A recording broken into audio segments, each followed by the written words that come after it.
Says we are live. So y'all already know. Welcome back, Team GWC. It's your boy TWP Popcorn. Y'all already know what time it is. Eh? 6 p.m. Wednesday, 10 a.m. Saturday and Sunday, aka another day in paradise. Y'all know when you should come looking for your boy. If you don't know, hey, I'll tell you all the damn time. But hey, some people don't like to listen, which is cool. Because hey, they'll keep coming back and watching anyways. But y'all already know how we gonna do. We got some videos and some things to do today. And I ain't gonna wait on you. I'm gonna let you catch it on the replay, right? Right. Let them catch that replay. I don't know. They gonna find out.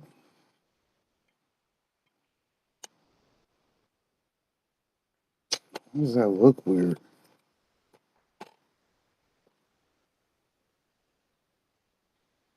Anyways, there we go. Which one is this? Playlist is fire. All right, let's get to it.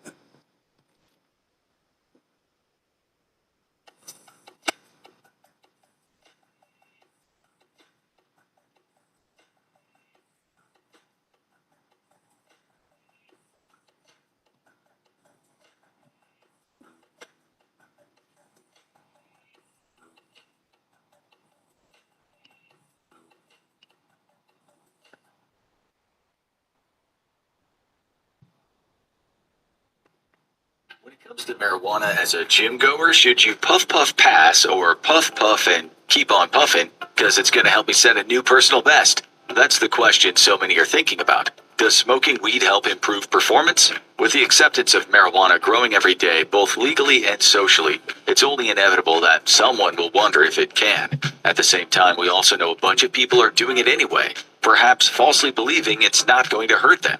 Or maybe they're right. Maybe marijuana is going to help. It's been shown to be an effective aid for other issues, so why not your bicep growth? We're going to find out. A lot has changed in the past decade with marijuana and society's stance on it. With rapid legalization around the world, including inside the US, laws are changing at a blistering pace. Therefore, while these stats may not be correct for long, currently marijuana is legal in 38 states for medicinal use and is legal for recreational use in 24 states. This means that anyone of age can go buy some bread, milk, and a bag of weed anytime they want in almost half the states in the USA. This legalization is largely in part to the fact that we know a lot more about the plant than we once did. It's now accepted that marijuana has numerous legitimate health benefits for those who partake. This is evident as it first became accepted in the medical field, largely to reduce pain. However, it's also been found to reduce eye pressure, which has made it a common treatment for those with glaucoma. Other possible medical uses include reducing nausea in chemo patients, improving loss of appetite, relaxing those with epilepsy or spastic muscles, and it can treat various neurological and mental disorders such as PTSD and Parkinson's. As of late, the sale of CBD for therapeutic purposes has grown extensively. With this increase in use, it was only a matter of time before someone decided to see what happened if they hit the bong before hitting the gym. Before we go further, let's define some terminology for different substances to help you keep things straight. The first is marijuana. Marijuana is the common term for the actual cannabis plant, a plant with psychoactive properties when ingested, usually through inhalation. These plants have hundreds of different compounds, known as cannabinoids, which are responsible for getting you high. Related to marijuana is hemp. Hemp is basically marijuana that has THC levels less than 0.3%. It's basically marijuana that doesn't get you high, but this also brings us to the next term, THC. THC stands for tetrahydrocannabinol, and it's one of the 100 different compounds known as cannabinoids which are found in marijuana. It's the main psychoactive compound in marijuana that makes you high. This high occurs when it interacts with the cannabinoid receptors in the brain and the central nervous system. Another word you'll hear a lot is CBD. CBD stands for cannabidiol. It's another cannabinoid found in marijuana.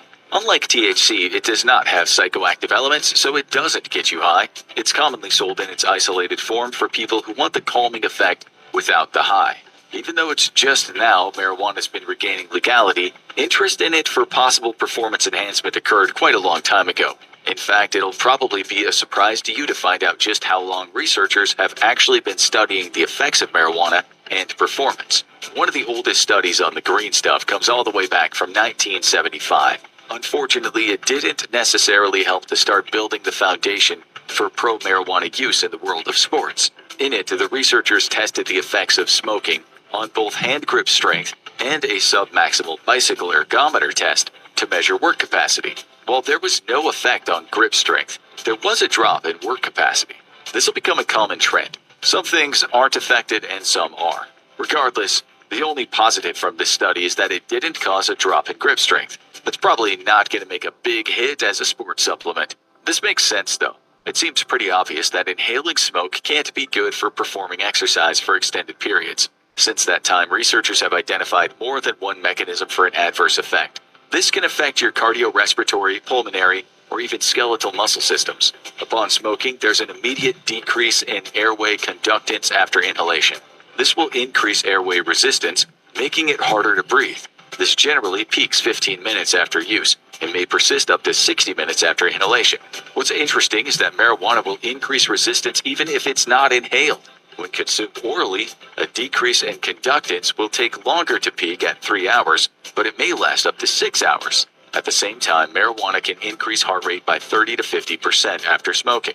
Not only does this increased heart rate prevent high-intensity training, it's also one of the mechanisms behind reports of feeling anxious or panic. Apart from the physiological effects, increased anxiety and panic on their own can cause a decline in performance. In terms of your skeletal muscles, THC again has a negative effect, as it may decrease mitochondrial activity by 12 to 15%. While these numbers do come from studies on mice, it has seen some major implications for us. You see, your mitochondria is where the adenosine triphosphate is produced. Adenosine triphosphate, also known as ATP, is your body's energy currency, and it's required to power every muscle contraction. When energy is needed, a phosphate comes off of ATP, which then releases energy to trigger muscle activity. This means that the amount of work you perform is dependent on the amount of ATP you have. If marijuana decreases your body's ability to produce ATP by 12 to 15%, this will shorten your ability to work by 12 to 15%. Another concern that athletes should have with smoking marijuana are the possible negative effects on the endocrine system, the system that controls your hormones. Testosterone is the male's primary sex hormone and strongest anabolic hormone. It also has a confusing relationship with marijuana smoking, as studies show contradicting outcomes. This includes having a negative impact, no impact, or even a few with positive impacts. For example, one surprising study showed that 21 days of intense use had no impact on the smoker's testosterone levels. The same researchers then conducted a similar study but measured luteinizing hormone levels. Your luteinizing hormone is responsible for signaling Leydig cells in your testes, which triggers the production of testosterone. Again, the intense use of marijuana showed no negative effect.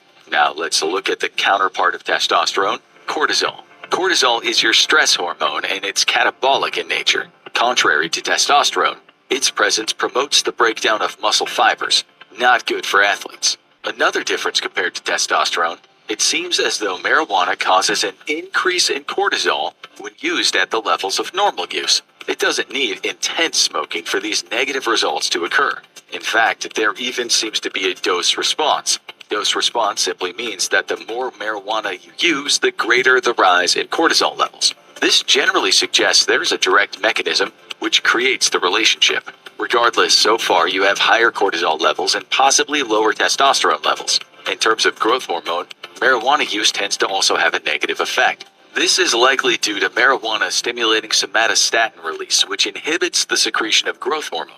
However, this tends to be an acute response rather than a permanent change from chronic use. All that's to say that, in general, smoking marijuana tends to have a negative effect on the endocrine system, especially when it comes to optimizing muscle growth. It likely lowers your anabolic hormones and increases your catabolic hormones. We should also note that this observation comes from relatively few studies. Therefore, we can't make any conclusive statements. In addition, while these numbers do show the endocrine system is affected, we don't know if it'll have any noticeable effects on training. Will you lose your gains if you smoke just one time? Or can you smoke as much as you want, as long as it's after your workout? We don't know, but as of now, we know that marijuana will more than likely have no effect or a negative effect on your hormones. Now that we have a better understanding of some of the physiological responses to marijuana, let's go ahead and look at some actual performance studies to see what happens in the real world. Let's start with another study from way back, 1974 to be exact. This study looked at the effect marijuana had on participants with exertional angina. Exertional angina is a type of coronary artery disease which causes chest pain when the person is exerting themselves due to the heart not receiving enough blood. The study used 10 patients to compare the effects that a marijuana cigarette or a placebo had on their exercise time until reaching angina and needing to quit, while the placebo decreased exercise time until angina by 8.6%. The marijuana cigarette decreased exercise time by 48%. This means that the patients could only exercise for half of the time before they needed to quit due to angina. Remember when we mentioned the first study from 1975 that saw a decrease during submaximal cycling? Well, we found two more. These studies showed a decrease in performance when completing a Wingate test. The Wingate test uses a short burst of high-intensity cycling for 30 seconds on a cycle ergometer. It measures and compares the individual's ability to achieve and maintain anaerobic power. This measures anaerobic capacity, anaerobic fatigue, and peak anaerobic power. What's surprising is that in one of the studies, the experiment simply used marijuana users versus non-users. This means that they merely confessed to the frequent use of marijuana, anywhere from daily to 4 times a month. To be clear, they did not necessarily partake in smoking before the test. In fact, 3 of the 10 users didn't even test positive for having metabolites, such as THC, in their system. This suggests that the chronic smoking of marijuana can have a negative impact on your anaerobic performance, even if you haven't smoked recently. This is an important consideration, as an athlete cannot simply say they will only smoke after training or playing, as some negative effects aren't time-dependent. However, while their anaerobic performance dropped, there was no negative effect on aerobic performance, pulmonary function, or muscular strength. Why could this be? One theory behind this, at least for the no effect on aerobic and pulmonary function, is that inhaling marijuana may affect the body differently compared to administering using another method. For example, edibles consist of eating marijuana rather than inhalation. Dabbing is a way to take marijuana by inhaling the vapor of an oil and is believed to be less damaging than breathing in the smoke. Compared to other studies that only used inhalation, this study did in fact have participants that used these alternative forms of administering. This seems to support the theory that there is in fact a difference in the body's response to marijuana dependent by method of use. But again, there needs to be more studies to make a conclusive statement. However, even though this study didn't find a negative effect on pulmonary functions, it doesn't mean other studies don't find one. One of the first studies from the 1970s recorded the negative effect that smoking marijuana had on the cardiorespiratory and pulmonary system. So did this more recent study in 2007. Well, kind of. Researchers found that smoking 1 joint has about the same effect as smoking 5 cigarettes. This isn't totally surprising, as smoking 1 joint is estimated to result in 3 to 5 times higher levels of carbon monoxide and tar deposition compared to a cigarette. This may come as a surprise to many, as marijuana is generally considered to be not as bad for you as smoking is. In reality, both contain many of the same harmful components. So much so that many respiratory symptoms of smoking cigarettes also appear in those who are chronic users of marijuana. Similar symptoms include airway mucosal injury and inflammation, cough, phlegm production, and wheezing. However, even with all these similarities, something strange happens in terms of pulmonary function That's in why I cut another out smoking meta-analysis. tobacco In wraps. terms of pulmonary function, this study found no evidence that increasing still exposure to smoking tobacco, marijuana jackass. adversely affects pulmonary function.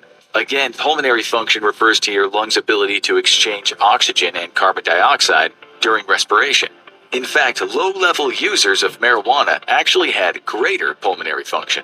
This association lasted up to those who smoked 1 joint every day for 7 years. Now, going above this did result in a reversal, meaning that a negative effect was found.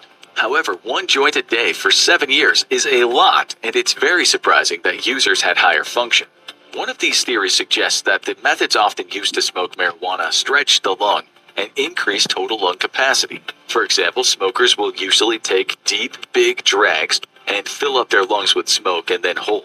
And this study is not a fluke. In fact, other studies have looked at marijuana use and pulmonary function and have found no negative effect. Another study on performance with confusing results from smoking marijuana was done in 1986. In it, Participants performed 2 tests of progressively more challenging exercises until leg failure. Initially, heart rate was increased by 26% after smoking marijuana, which also led to an increase in VO2 max. However, this difference only lasted until 80%. At maximal heart rate, the heart rate equaled during both conditions. In fact, RVE, VO2, and VCO2, the volume of exhaled carbon dioxide, were the same at maximal exertion in both conditions. However, there was a decrease in that maximal work capacity again. What about post-workout recovery? Could smoking a joint with a shake post-workout have some benefits? Well, a pilot study examined this by having participants use CBD and perform back squats. The researchers then documented muscle damage markers, such as levels of creatine kinase. The results are interesting. On a positive note, CBD use did result in lower levels of markers suggesting a less amount of muscle damage 24 hours post-workout. That sounds great, but the effect on actual performance is not so great. CBD has a greater decrease in back squat performance. Ironically, the decrease in performance and increase in recovery are believed to be due to the same mechanism, the skeletal muscle relaxation effects of CBD. But that's just one study. Other studies also show benefits of taking marijuana after training. For example, a study from 2020 found that CBD oil can be used to reduce muscle pain from DOMS, delayed onset muscle soreness. DOMS is when your muscles begin to hurt 12 to 24 hours post-workout. When compared to placebo, CBD had less discomfort post-workout, and then 24, 48, and 72 hours post-workout. At 96 hours post-workout, the CBD group had discomfort scores pre-workout levels than placebo. This reduction in discomfort can prove valuable in improving an athlete's ability to perform repeated bouts of performance. Yet another study found that marijuana not only reduces discomfort of DOMS, but it also decreases several other markers of inflammation. One of the mechanisms for this is the interaction of marijuana with cannabinoid receptors in the hippocampus. These receptors are involved in regulating nociceptive perception and can therefore decrease pain. Further, marijuana also interacts with your cannabinoid receptor 2, found in the endocannabinoid system. This activates immunosuppression through several different mechanisms which play a role in decreasing inflammation.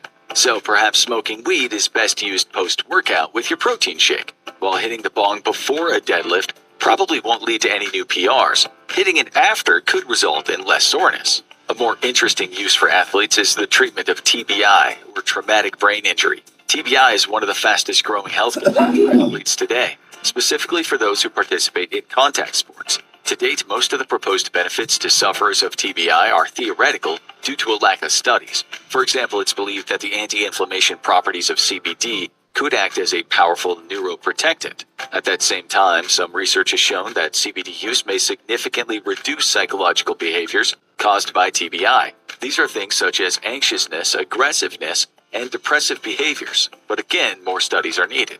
Another area of interest is with sleep.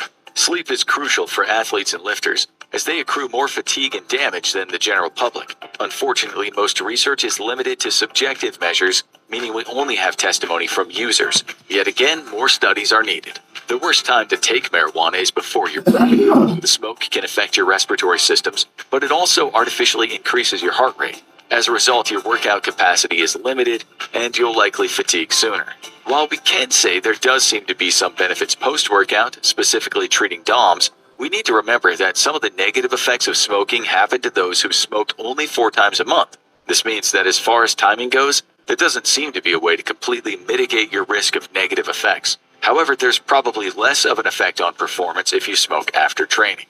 Another variable to consider: eat your pot brownies. Again, some of the negative effects were seen merely from having THC from marijuana in your system, regardless of the method to consume. However, some of the respiratory effects did not present themselves when consumed in other manners such as eating.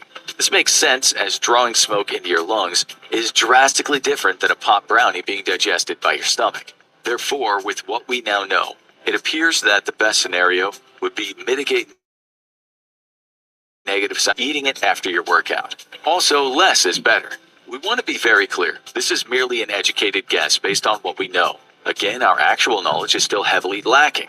With the rise in acceptance and use, there will likely be an influx of studies to help us have better understandings of its effects on performance. Of course, it would have been cool if marijuana turned out to be the next miracle drug, the next creatine, if you will. However, it doesn't seem to be so at all. So if you don't already partake, you definitely shouldn't rush out to your closest head shop in hopes of setting a new personal best. If you do, know it's not doing you any favors, and it's likely even hurting you. However, it is a bit encouraging to see that it's not as bad as some have made it out to be. Assuming you follow what we recommend, you can help alleviate any bad effects that might present itself. With that said, if you have a choice between a protein shake and a joint, always choose the protein shake.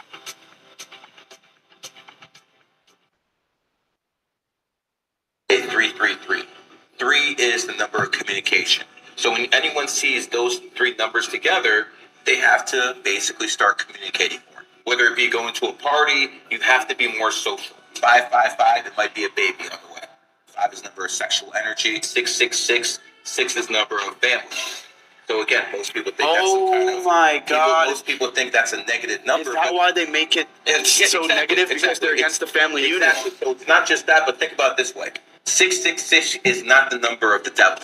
Okay? There might be a devil. I'm not saying he doesn't exist, but 666 is not the number. 666 is the number of time itself. 60 minutes in an hour, 6 and 0, 6. 60 seconds in a minute, 6 and 0 and 6. And 24 hours in a day, there is your 666. Very simple. What are the reasons that people see these three numbers? So here's the thing. That cannot be coincidence. No, of course not. Here's the thing. Everyone sees those numbers. Most people just aren't aware of it. They think of it's a coincidence.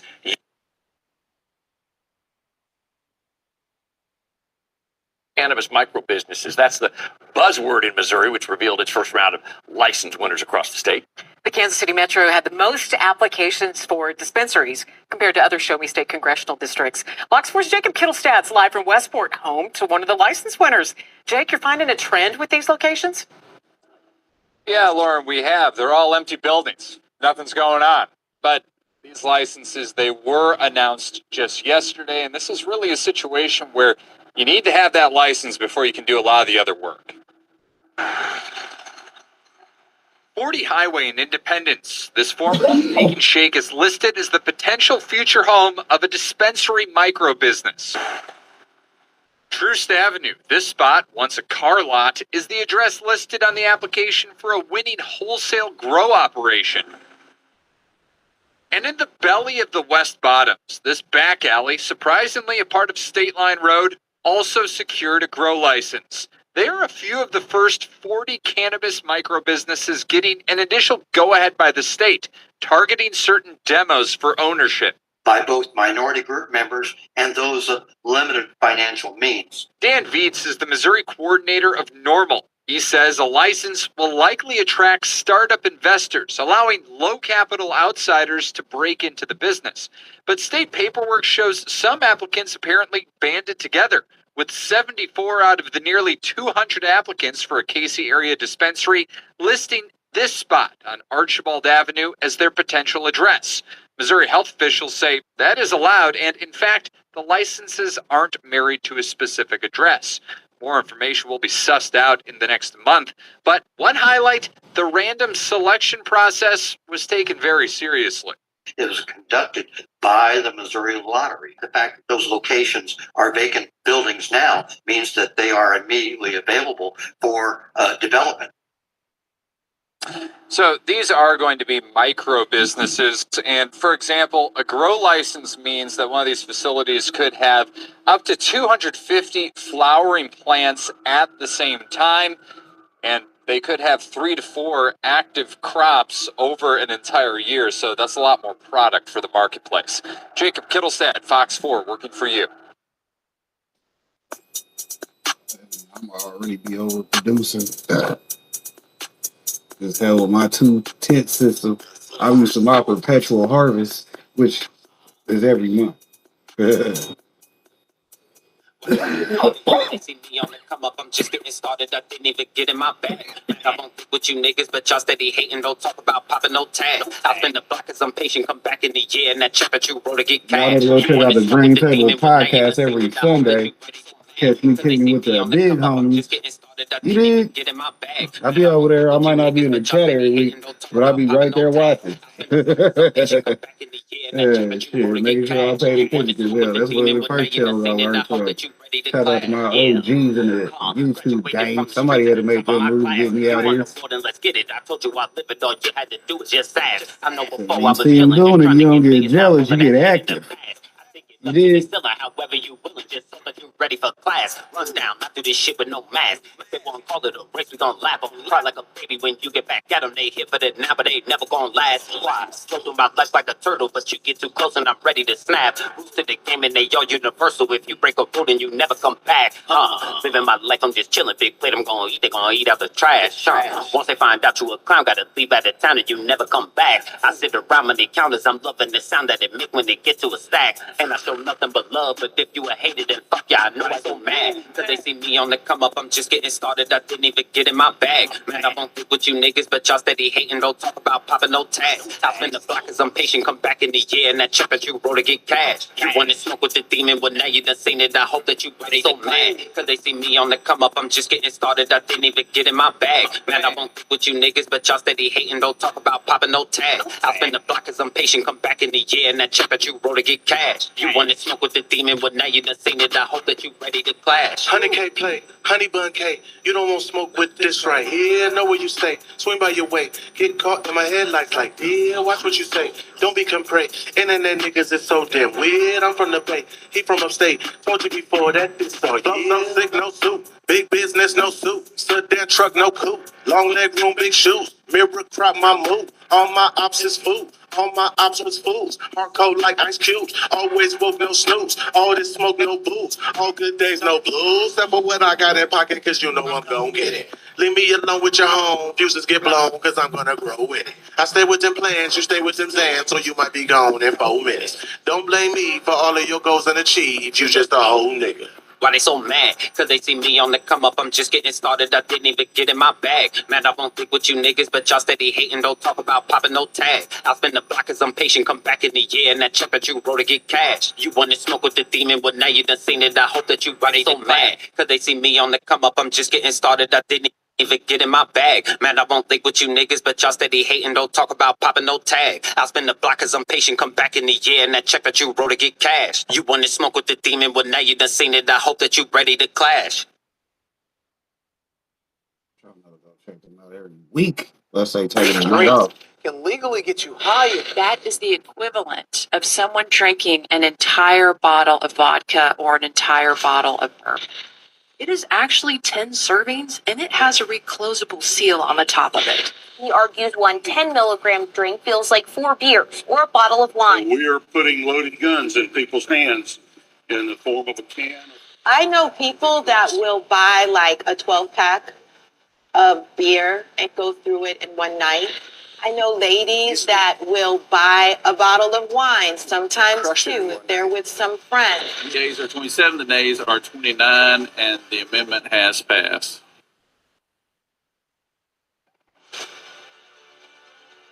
Now, in today's show, we're seeing a trend emerging as, according to a new study, more than half of drinkers actually are open to trying infused beverages. But it seems that despite this, some states are still taking steps to ban these drinks, but have no problem with alcoholics and drunks getting their whiskey and their gin, even though herb use is more prevalent than alcohol use in society today. We're going to get into all of that, but let's start off right here with that new study that actually suggests that herb use is way more prevalent than alcohol in today's society. This afternoon, a new study says more people are using marijuana daily than the number who are drinking alcohol daily. This was published in the journal Addiction. Researchers looked at 2022 data from the U.S. National Survey on Drug Use and Health. They found that nearly 18 million people use cannabis daily or near daily. This is compared to nearly 15 million daily drinkers. The changing trend has been attributed to states legalizing. So it's clear to see that as more states legalize, the acceptance of herb is becoming more widespread. In fact, according to a recent poll, over 80% of Americans support legalization. That's a big number. Now, a lot of people do consume alcohol. We know this. It's been happening for a long time. People actually compare alcohol to the herb, and I personally think that's a really unfair comparison. But what about all those people who actually don't drink any form of alcohol, but they actually do consume herb? Are these infused spirits now offering an alternative to these people who do not drink alcohol? Now, this is all THC that's going to be going out, taking the place of beer draft lines. On tap or out of a bottle. Those kicking off the new year abstaining from alcohol have a new choice. It's infused cocktails. This is the first dry January that your spirit is on the market. What has the response been like? Even at our own brewery here, I would say upwards of 40% of our sales are now THC. While canned THC-infused beverages like seltzers have been on the market for years, This is all THC. Bayou City Hemp CEO Ben Meggs says their product, Ocho Verde, is one of only a handful of spirits. Restaurants still want to sell a $15 cocktail. So how do we get that? Well, we decided let's put it in the spirit. We've got about 22 tanks here, and there are about 3 that are beer. The rest are full THC. Wow. And you know what's unique is that beer takes 3 to 6 weeks to ferment, and THC we can turn around in a week. And these are called super sacks, and we bring in hundreds of them a year. Industry experts say the THC-infused drinks are now among the fastest-growing product sales for liquor stores and restaurants, like Houston's Beetlejuice. For many years, this was a huge no-no. And then all of a sudden, these products came out into the market, and we were like, "Are you really? We can serve this? Okay." Chris Cusack is the bar's owner. So as you guys can see, the infused drink market is surging. And according to this article, more than half of the beer drinkers out there are actually open to trying infused beverages as alternatives. Now, we're going to break that down in a little bit more detail, but recently I saw a stat, and this stat said that boomers, Gen X, millennials, and Gen Z, out of all of them, Gen Z... That's the most important thing. You got all these old heads who do what they do. Shouts out to the boomers. You got GX. I think that's my parents. My parents is definitely boomers. They old as hell. Anyways, I don't know which one of these motherfuckers I'm in, but I don't care either way because I'm still motherfucking 85. You're the Ox, baby. Shouts out to the Ox motherfuckers out here. You dig? We kicking it. Anyways, yeah, YouTube definitely slow as fuck changing shit. So hell, that's why I ain't in a rush to do nothing on YouTube, but make sure I post my posts on time. Shout out to being on Rumble too, y'all. See it says Rumble Studio in the corner. Hopefully you're paying some attention. But you know how we do. We got our Bobby and Coffee link on the ticker, and then Rumble Studios is back up on the kicker. You dig? Shout out to Keep It Poppin' though. actually consumes by far the less alcohol. Gen Z spends almost $20 billion less on alcohol compared to previous generations. Now, if that does not signal a shifting in the times, then I don't know what does.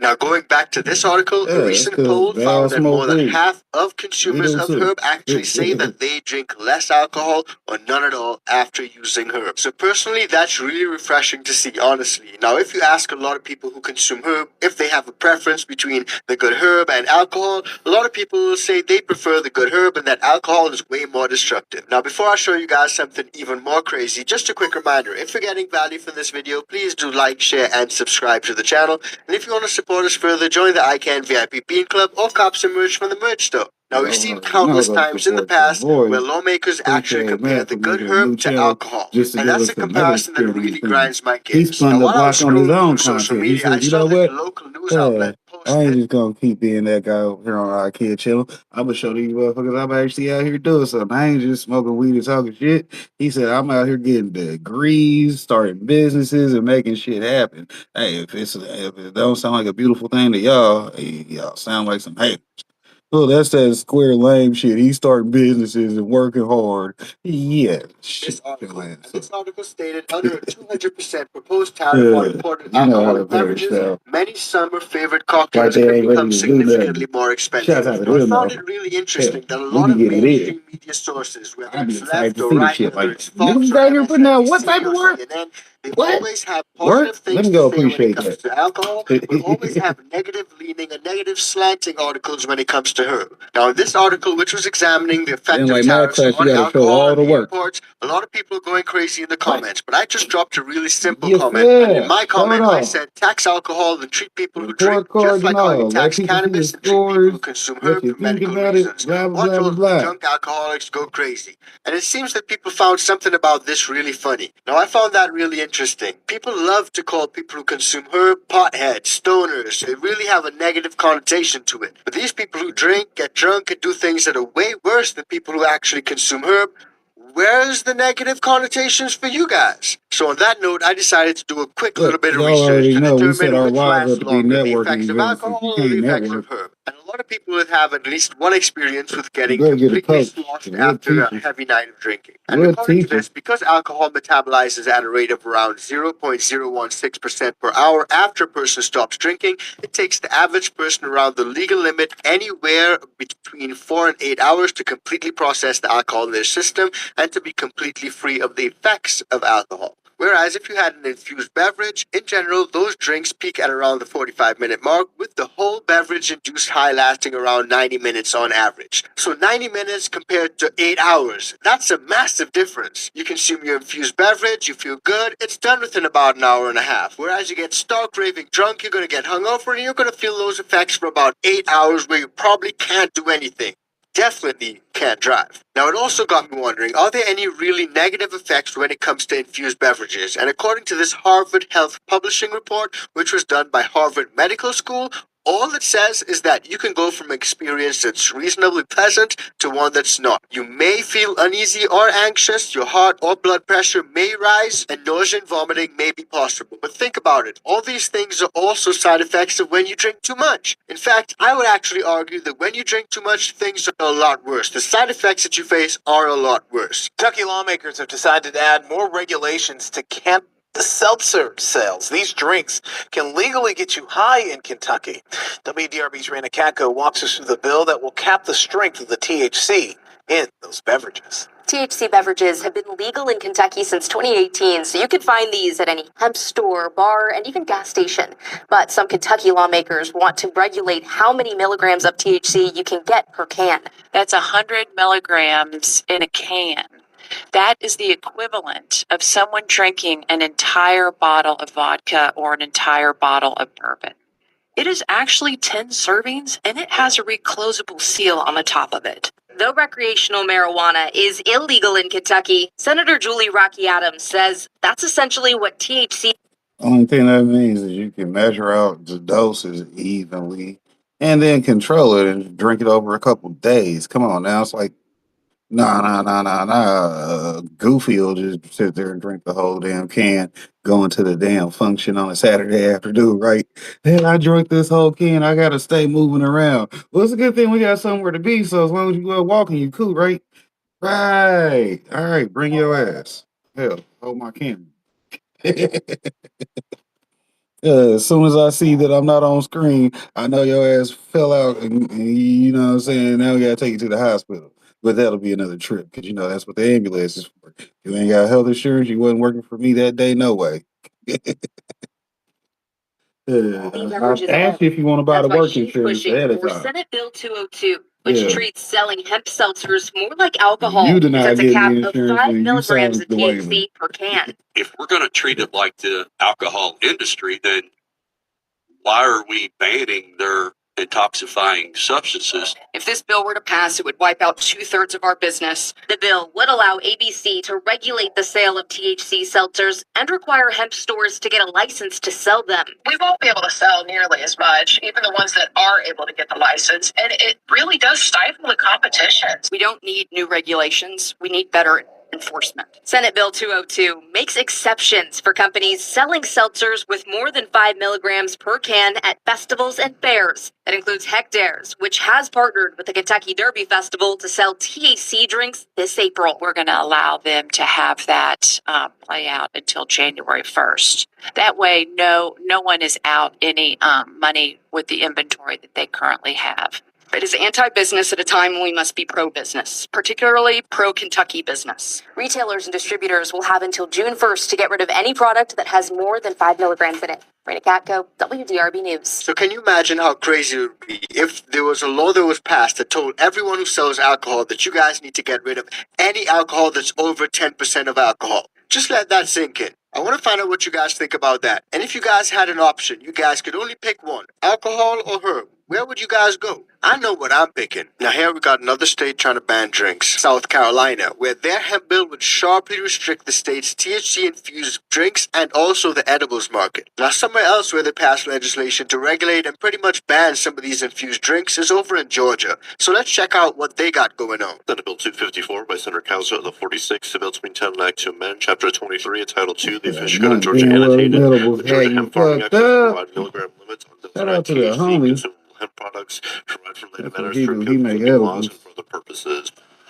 On the motion for reconsideration, the yeas are 27, the nays are 29, and the amendment has passed. So the Senate passed the infused drinks ban. Let's see how companies and people in Georgia are reacting to that. Are staying on top of crossover day at the Georgia State Capitol as a key moment when bills either die or get passed in the House or Senate and earn consideration for the remainder of the legislative session. Well, you know, sometimes lawmakers act a little impulsively when they're under the gun like they are today, and they did so today when they passed a bill, particularly in the Senate, that would outlaw drinks that are laced with THC, tetrahydrocannabinols, which is the psychoactive ingredient in marijuana, and some strains of hemp. Turns out that while marijuana is still technically illegal, hemp has become a source of THC in drinks and other products sold in CBD stores and elsewhere. Today, the Senate passed a bill that would ban the sale of drinks that have THC in them. Backers of the measure said Georgia has become a place where it's too easy to pick up beverages with psychoactive qualities. That may be good financially, but I think there are social consequences that we need to think about in the bigger picture.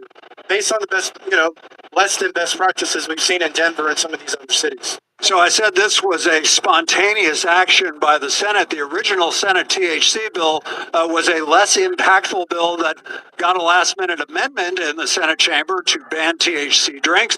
That amendment barely passed, and it was one of a couple of cannabis bills that have gotten attention among the many, many, many, many other bills getting attention here at the Capitol on what we like to call crossover day. So as I told you guys on the channel a number of times before, the lawmakers are super sneaky. Not only do they do sneaky things like having hearings on contentious bills on Sunday when no one's paying attention, but they also roll multiple issues into one bill and wonder why it doesn't pass. If that doesn't pass, then they also make amendments.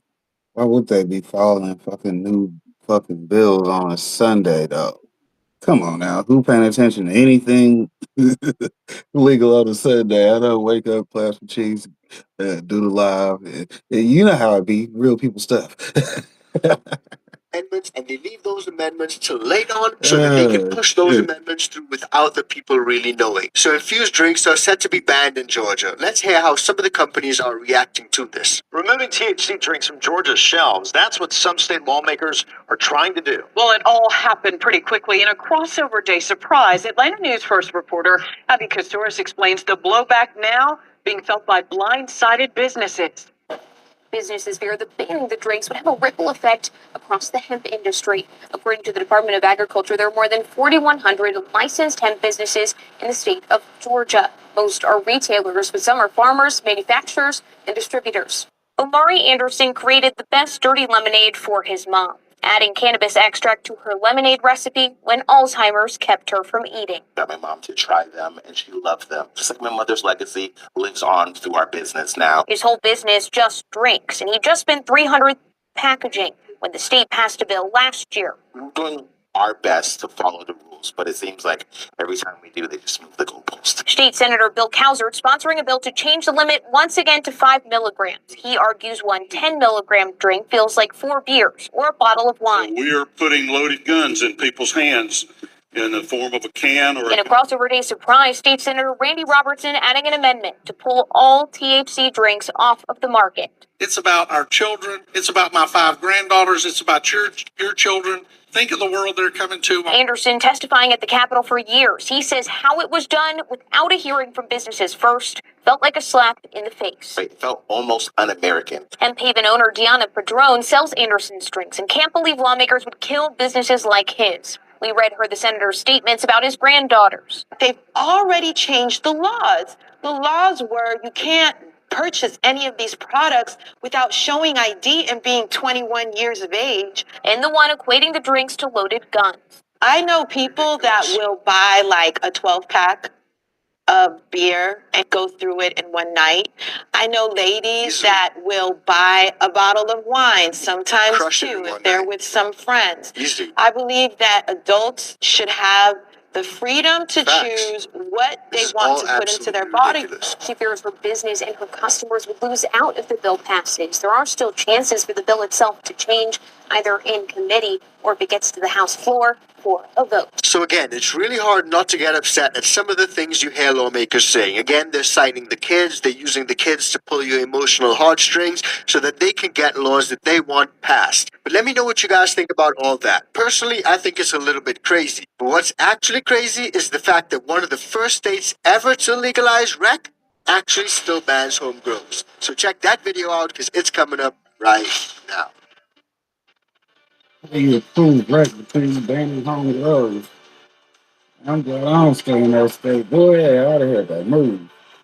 Main reason why I stayed right here in Kansas City because the medical benefits of growing at home. Shout out to the Mo, Rick, and home cultivation approvals. I had that before they went rec here, and then they approved it for others. Now you can just recreationally grow. But hell, you still want that medical pass. You dig? Go ahead, give you a better plant count.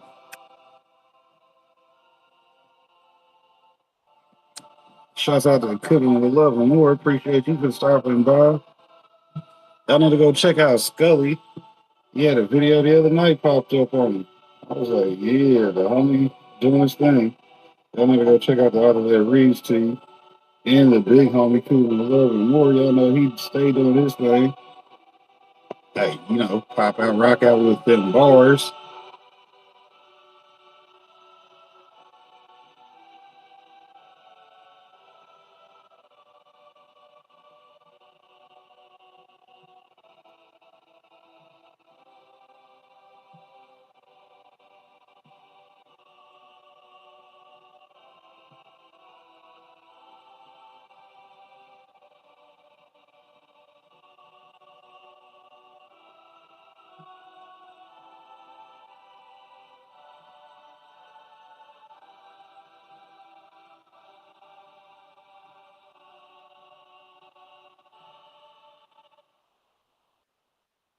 Starting tomorrow, Missourians can apply for a license to run a marijuana micro business. It's the latest part of Amendment 3 to roll out after voters approved it in November. Now, the state will award 6 licenses in each of Missouri's congressional districts this fall. Lauren Schwenker explains what these businesses will provide and how you can apply for a license to run one. Lauren. Yeah, well, Paul, you can apply right here on the Missouri Department of Health and Senior Services website. All you'll have to do is scroll to the very bottom, and it opens up at midnight. Now, there is a $1,500 application fee, but it gets refunded if you do not get a license in this round. Micro marijuana business license enables one to cultivate up to 250 plants at a time, meaning you could have 3 to 4 harvests per year. And applications for those licenses open Thursday. The people who apply for these licenses need to meet one or more of approximately 6 criteria. Dan Vietz is the state coordinator for the group NORML, which supports legal recreational marijuana use. The criteria include being relatively poor. You don't have to be destitute, but you have to have had an income in at least 3 of the past 10 years below 2.5 times the federal poverty level. It's something local dispensaries say they're excited about. We look at it as an exciting time for more cannabis culture people to be in the business. We are basically a micro license as the way it sits now because we're one of the very few dispensaries that has 1 license. Alex Paulson, one of the owners of Easy Mountain Dispensary in Republic, says he thinks it will balance out product availability. We're really excited to see more craft and boutique cannabis come on the market, which the micro licenses will have the huge advantage of being able to lean into craft and boutique style cannabis. The state will be awarding micro business licenses to 48 owners, split up across Missouri's 8 congressional districts with 6 per district. 4 of those will be wholesale businesses that can both manufacture products and cultivate the plant. we're a fan of the plant, we're a fan of the culture, and so we see this as a win for everybody. Now, applications close Thursday, August 10th, and we have links to those applications at the bottom of this article on KY3.com. Shouts out to Linda Elliott. Y'all know to check out our I other two just Dominic came Coffee across members. this envelope. It was a prize that I got in the mail from Echo. Living Your Best Life. And I obviously had lost it because it was from a pretty long time ago. Her and Yoda. Some baseball cards. So I got, let's see if I can get the light on this better. Apparently not. So I got Ed Roush. Let's see what else I got.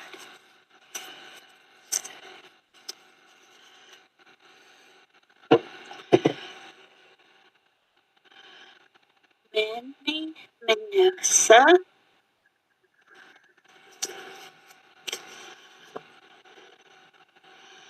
And George Foster.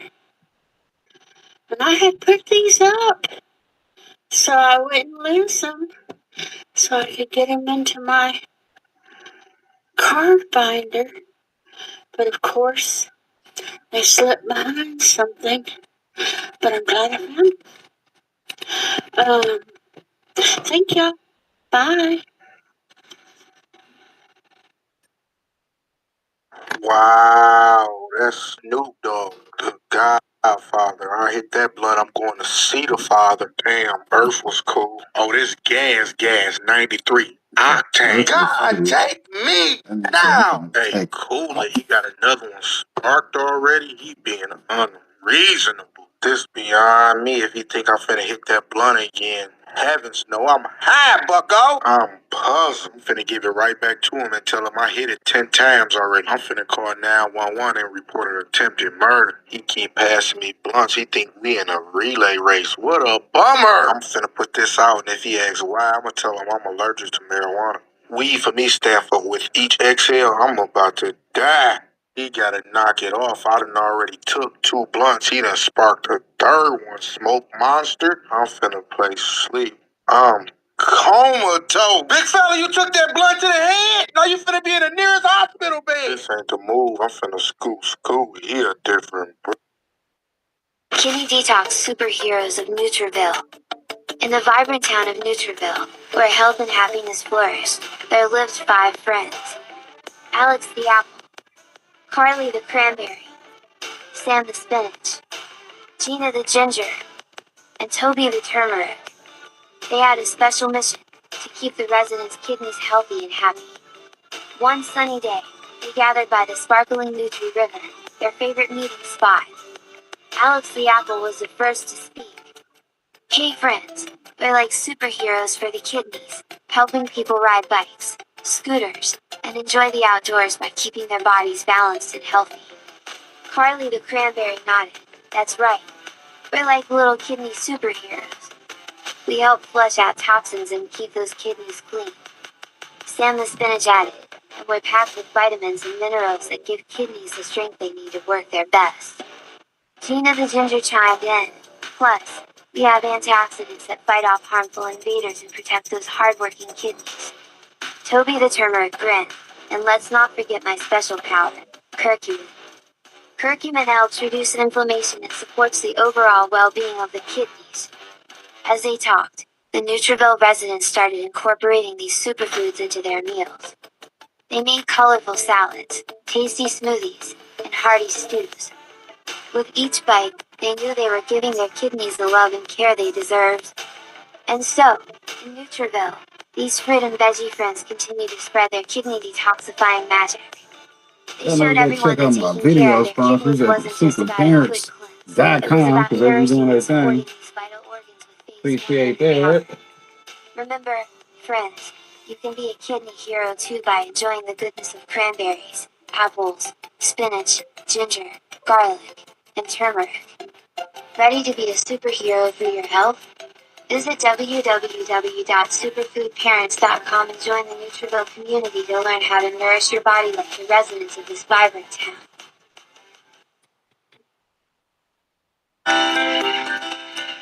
Wentworth, New South Wales, where the Darling River meets the mighty Murray, a beast of a machine. You already know we over here networking, getting some work done. Shout out to bro. I appreciate him for stopping by though. Because of the love of war, y'all gotta go check out that big homie. Over there, cloud making, not cloud chasing. Shout out to y'all though. And I've seen it as being a robust plant to grow. Hemp grower.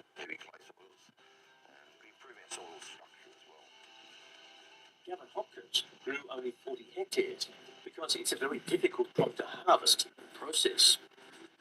The machine needs to be especially powerful and fitted with tungsten steel blades because it's chopping through one of the toughest plants on the planet. The hemp plant is amazingly rigorous. It can grow up to 6 metres tall in a matter of months. It's also extraordinarily strong. It's up to 6 times stronger than steel. And of course, it's way more environmentally friendly.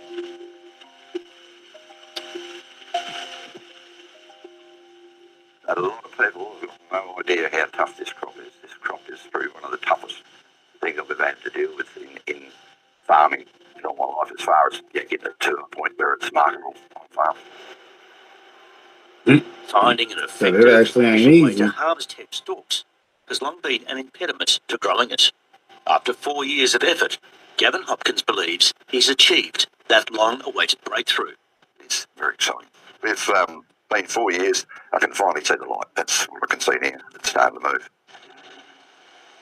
Recent interest in hemp is centred mostly on the seed, a proven health food, high in beneficial omega-3 acid. Until 2017, there were some restrictive, outdated laws around growing hemp in Australia. Industrial hemp and marijuana are chalk and cheese. They're very different. They look the same, look very similar, and that's the reason why there's been so much animosity towards industrial hemp. Now you can buy locally grown hemp seed from the supermarket. Well, the focus has moved to hemp stalks, what's called industrial hemp. Industrial hemp is predominantly used for manufacturing processes of the fibre and the herd. Hemp is cannabis with less than 1% THC. With more than 1% THC, we refer to it as either marijuana, because everyone knows what that is, or high THC cannabis. So there is that distinction, and we have a neutral position on high THC cannabis. We are focused clearly and solely on hemp and how it can be developed as a mainstream agricultural industry for Australian farmers. Long ago, when these ancient Grecian temples knew, hemp was already old in the service of mankind. Centuries prior to about 1850, all the ships that sailed the western seas rigged with hempen rope and sail. For centuries, until synthetics took over after World War II, the hemp stalk's outer fibre was used to make exceptionally strong ropes, and the inner core, known as the herd, was used to make a very robust building material called hempcrete. Till recently, finding a cost-effective way to separate the fibre from the core has been another impediment to the hemp fibre industry. Gavin Hopkins and his business partner have carefully re-engineered a harvester, which means a crop can be processed in the paddock where it grows. So, Gavin, this is the end result. What have we got here? This is the fibre that we've grown, which we've actually separated with our decortication system, which is what's used in a lot of car panels and plastics. And this is a herd that's a centre part of the plant that actually goes into the building, which is a pretty amazing product. Industrial hemp has been identified as an emerging crop by AgriFutures, the federal government agency that identifies and finances the research and development of Australian rural industries. So we've got industrial hemp variety trials across every state and the Northern Territory in Australia, so 9 sites. So some of our states have 2 sites in each. And we're essentially looking at varietal differences within these different regions. So from the north central and southern regions, and we want to understand their viability in those different regions, and the timing of sowing is also really important. So some varieties are already showing to be, more suited to our northern climatic conditions as opposed to our southern, and vice versa. They're not expansive trials, but we do know now what latitudes some varieties will grow and things like that. Those trials are in their second year. By the end of 2024, they'll have a better idea of what varieties grow well and where. We should be able to make very clear recommendations to current growers and potential growers about what varieties are suited to which climatic conditions. So why the excitement around hemp? Its versatility. There's such a wide range of uses. Of course, we're going to be looking at what's most profitable, but that versatility is very appealing. The Australian Hemp Council Fibre Forum, held in Geelong, Victoria, recently brought together leading hemp industry figures from Australia and New Zealand. Till now, most have been working in isolation.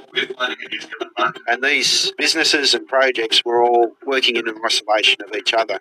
And I thought it really is essential that we bring people together and get the conversation amongst them so that there's a clear understanding of who's doing what, and also to enhance the development of collaboration in the industry. But other goals included were raising the profile of the industry so that we can further engage with government and community. The conference heard of many recent advances. The Hemp Council calculates there's $50 million already invested in the industry. Still needs a bit more investment, but we're getting there. And there are some big players coming in now and a lot of money coming into the industry.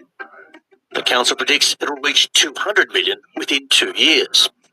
In the building sector, interest in hemp and the number of houses built from it is rapidly growing. At last count, more than 300 nationwide. Hemp is an environmentally friendly replacement for concrete.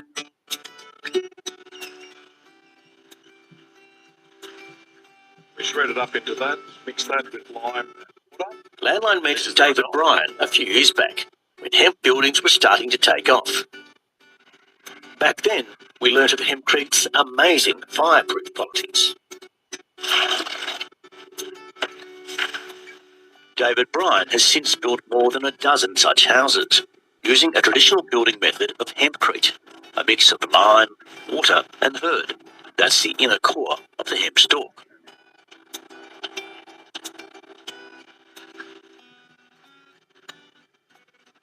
This one, southeast of Melbourne, ticks all the boxes for its owners. An environmentally friendly, energy efficient, stylish home. It's a very organic feel, isn't it? It is, yep. It's, apart from the organicness of the hemp itself, and the lime is natural. So essentially it's just the lime mixed up with the particles of the hemp. And we create a nice, chunky 300 millimetre wall. 300 David millimetre is using wall. bulk bags of hemp hurd, grown and collected from Gavin Hopkins Farm. As the energy prices increase, the demand for hemp houses is going to keep increasing because it's a no-brainer as far as energy savings go, particularly with the sustainability. Oh man, now I got to design a house out of hemp. It's the first time Man, this I builder do has it. built in hemp, but he's impressed.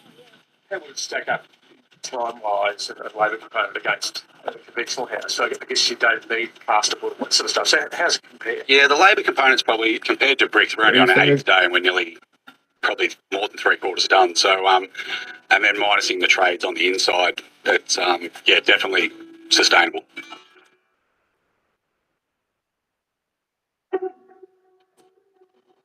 Hemp's potential is being assessed in cotton country, especially as a deep-rooted rotational crop that needs very little water.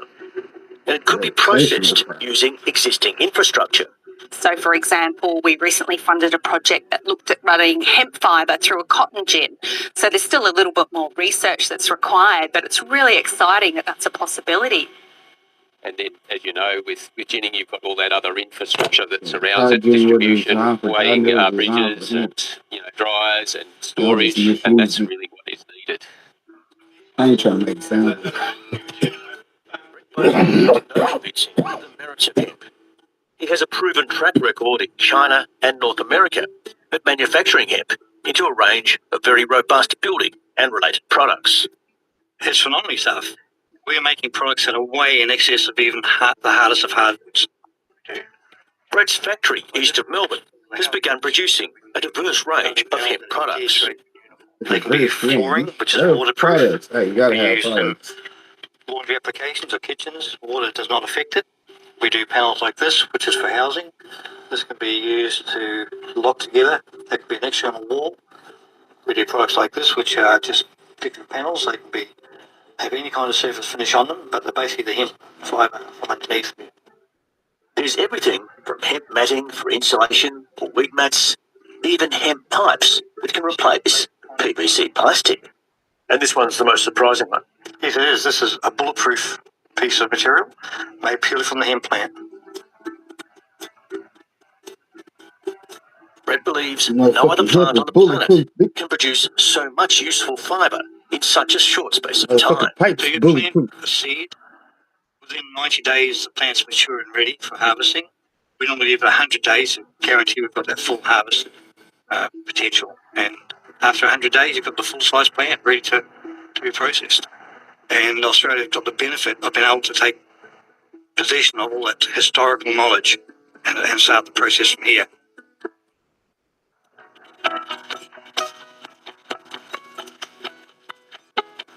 It's a real opportunity to stimulate economic growth and also job creation in communities, in rural communities. Not many farmers in Australia know how to grow hemp yet, so there's a lot of education to happen. There's a lot of mistakes that are going to occur, but I think that you'll see, say in 10 years' time, there'll be a significant hemp industry as a mainstream agriculture industry, creating value for farmers. Fibre scientist Stuart Gordon agrees. We'll still need patience and perseverance, I think. I'm from the cotton industry originally, and I know that, you know, that's a 50, 60-year-old industry here in Australia, but it's a juggernaut now, and I think we ought to look along those timelines rather than the next 5, 10 years. But we'll certainly make real progress from now on, I think.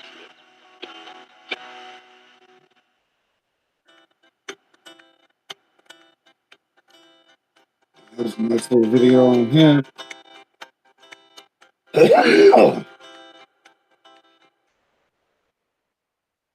Everybody in New York was calling to get down with Mr. Nice Guy. We met all kinds of customers, like this guy here. He's what we call an enhancement smoker, because he thinks that marijuana makes every activity that much better. Casa su casa. Observe. You're Scarface, right? Yeah. I love Al Pacino, man. Did you ever see Son of a Woman? Yup. You ever seen Son of a Woman on weed? That's the way to see it, man. It's just wow. $60, yo. Oh, man. I got it. Did you ever see the back of a $20 bill, man? No, I don't know, yo. You ever see the back of a $20 bill? Oh, weed. Oh, there's some weird shit in there, man.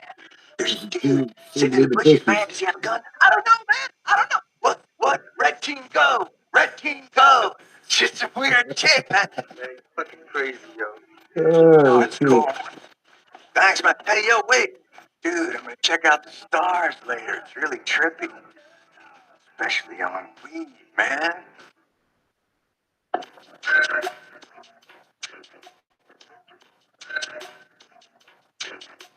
I always know that check out that big homie, especially on weed. Yeah, came in with them strings on it.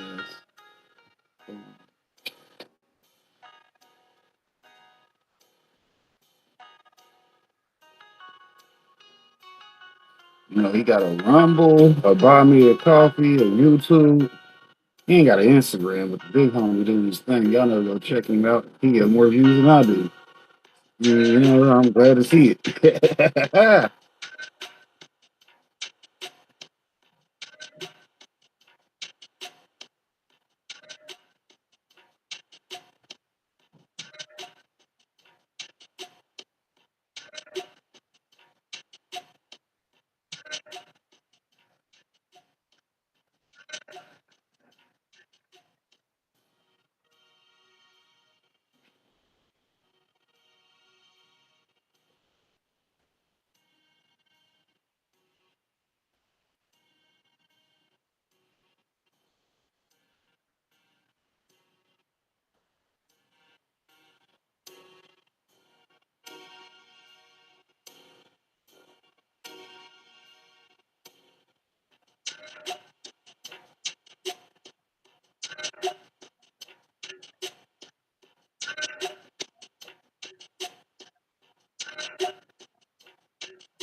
I open these videos usually, chat? Hang on, we're recording a video. How do I open them? I forgot how to do this. All right, we're just doing it. Okay, on today's episode of Strand Reviews. Okay, I forgot how I opened these. I should have watched one really quick just to see. All right, we're gonna read Eeny, Meeny, Miny, Sour Diesel. All right, so today we're going to be reviewing a classic, dude. I see people talking about this all the time, dude. Sour Diesel, one of my favorites. Sour D. There's a lot of diesels, right? There's a lot of Platinum Diesel, NYC Diesel, all kind of diesels, but the Sour Diesel is a classic. So we'll read a little bit about this. Sour Diesel is not a Sour D. Oh, I was reading this. Sour D's is a popular hybrid strand made by crossing Chemdog and Super Skunk. Sour Diesel effects are dreamy, cerebral, fast-acting, and energizing. This strand features a pungent flavor profile that smells like diesel. Medicinal patients choose Sour Diesel to help relieve symptoms associated with depression, pain, and stress. Fun fact, Sour Diesel first became popular in the early 1990s and has been legendary ever since. This is true. This is true. This is a popular one. It's been around for a bit, dude. A 90s classic. This one will leave you feeling energetic, talkative, uplifted, dry mouth, dry eyes, paranoid. It smells diesel, chemical, skunky. It has a 28% chance of helping you with your anxiety. Not bad, dude. Not bad. We got some dominant terps in here, carophyllene. We got a little myrcene, a little limonene in here. No big deal. Not a lot of them. All right, so we're gonna read. Oh, this is what I love, dude. September 12th, 2010. This is a classic review. This is why I like to do the classic strand. You get the classic reviews. 8,500 reviews. Another one of my personal favorites. Extremely cerebral whenever I consumed it, but as many others have pointed out, there really is no couch lock. It makes your frontal lobe act in ways you could never have imagined. It's almost like Sour Diesel is a key that opens up whole realms of your mind that you were once ignorant of. A++ will smoke again. This is why I love doing this. Bro, you sat down and you wrote that. Because you sat off the Sour D just writing it, dude. Like, brother, Sour D is the key to your mind, dude. It is the key to your mind. Dude, 2016, energetic, focused, giggly, happy. They felt creative, euphoric, and giggly. All right, let's see. Hi, review time, okay? So I just smoked a dime of this strand. I'm going to talk about it in categories, so enjoy. Look, it looks like a sour green with a side of some red hairs. 4 out of 5 smell, almost a diesel-type smell, hence its name, plus a little touch of pine. Just a little bit. 4.5 out of 5 inhale. Smooth until it reaches your lungs. 3.5 out of 5. They're rating the inhale, the exhale. No way, dude. Yo, 3.5 out of 5 on the exhale. Smooth, but I guess it depends on how long you keep it in. They didn't even tell us the piece. We got no. Was it a J? Was this a 30-foot glass bong? Like, brother, what? This is why I love doing this. Because there's no rules to these. You can just do whatever you want, dude. He's rating the inhale and the exhale. Inhale a whole point higher than the exhale, dude. This is amazing. Yo, I guess it depends on how long you keep it in. 4 out of 5 taste. Piney and delicious taste. You will never forget it. Wait, how's it taste again? 4.8 out of 5 overall? If you average that, it doesn't though. That's like a 4.3 overall. I'm pretty sure you got a 4 out of 5, a 4.5, a 4 out of 5. That's bringing it down. You got this 3.5. I think this cancels out. It's actually, it's a 4 out of 5 if we average that, right? Doesn't this cancel this out? Bro gave it a 4.8 on the overall. It doesn't. Okay, he got it. Yo, 4.8 out of 5 overall high. Look, math, it was different back then, guys. This is from 2016, all right? They were doing Common Core 2.0. Now they got the Common Core 2.1. Yo, strong head high and really relaxing control over the body. It's a creeper and sometimes a direct hit depending on how much you inhale and how long you keep it in. The come down is just simply perfect. actually a good sativa to sleep on. Keeps you focused, giggly, happy, energetic on small amounts, and definitely recommended. That was a 5 out of 5. Wait. It's a creeper, guys. It just keeps getting better, dude. Stay smoking, dude. There's no way, dude. We have the elite mathematicians of our time, and they're just writing Leafly reviews casually January 3rd, 2016. No big deal. All right, May 6th, 2016. Dude, they're out here. I've only been All right, I fumbled it, dude. I fumbled it. I only smoked the flower version of Sour Diesel thus far, and lately I've been smoking a lot of wax, keef, and hash. So when I finally, for the first time, tried Sour Diesel, since I'm normally an indica hyper type of guy, it took me a while to finally get a chance to try Sour D, and all I could find at the dang old dispos at the time here in Sacramento was the flower buds. So I bought and ate the first time, and I got home and immediately packed a bowl with it, and holy shit, I was surprised, and in a good way. I wasn't expecting the effects to be very strong in flower form, because I've been spoiling myself with wax all the time. But this Sour Diesel had me feeling just right. I suffer from bipolar disorder, and my depression gets very bad to the point where I literally will just lay in bed all day and just cry for no reason. And I'll be that way for 7 to 10 days at a time, and I will only leave my room to take a piss and occasionally eat, since I don't eat very much when I'm depressed. But man, I took 4 strong hits of this strand, and I was happy all of a sudden. I felt a really nice warm pressure in my head, and it was relaxing mentally and somewhat physically, even though it definitely gives you energy. So you really get the best of both worlds. Next thing I knew, after I smoked my first bowl of this, I was jumping in the shower. That sounds dangerous. And getting it going to get a haircut and just taking care of the little things that I normally wouldn't be doing while crying my days away with my face buried in a pillow 24/7. I take meds every day, and I take them several times throughout the day.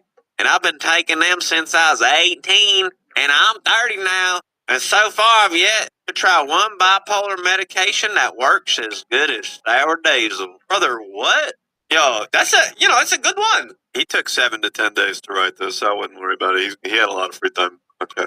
If you are looking for a strain to help you with anxiety, being antisocial, high-strung, quick to snap, depressed and unmotivated, always on edge, etc., then this is the strain you should medicate to. It's tried and proven by many. I keep going back to it because it's the only one that gets your mind right. You want to go from a hateful to peaceful? Then roll up and smoke a bleezy of Sour Diesel. Oi, bruv, or spliff it of Sour D. Okay, that's a decent one. That's enough. Sour Diesel. I'm gonna go check out High Desert Exotics every Friday and Sunday whenever they're on. I ain't gonna say every Friday and Saturday. Hell, they might take a week off. You never know. I guess this is fired up. Shout out to the big homie being number one.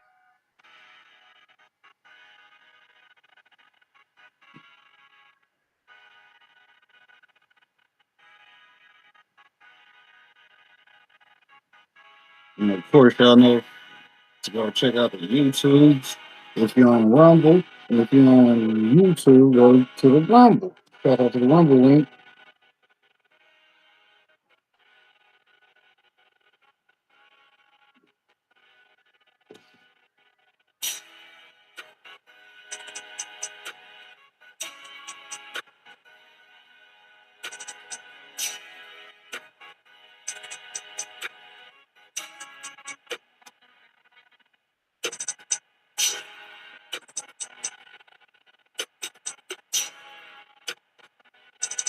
A lot of great fucking lines on there. Y'all know they done did some interviews. If y'all like interviews, you dig.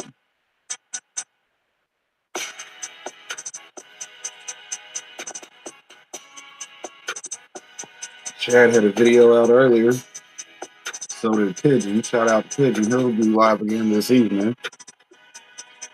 Probably shortly after I get done. Hell. Y'all know that's just the end of the videos. We still got to go into the green room because, you know, can't be your favorite indoor garden consultant and not show you what I got growing on.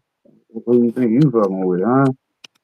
Y'all dealing with a face of a company. You dig? We'll be out here on camera all day. Shouts out to you. Show you what we're doing. Because, you know, 2025, you got to do your homework. Therefore, you got to show your homework. You dig? We believe in math class because math class teaches you the formula, and that's why you got to show your work. Well, you know, ran through the formula, the work I did.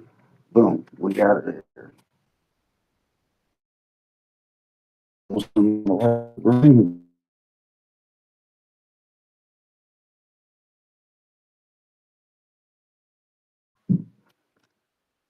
They just moving around.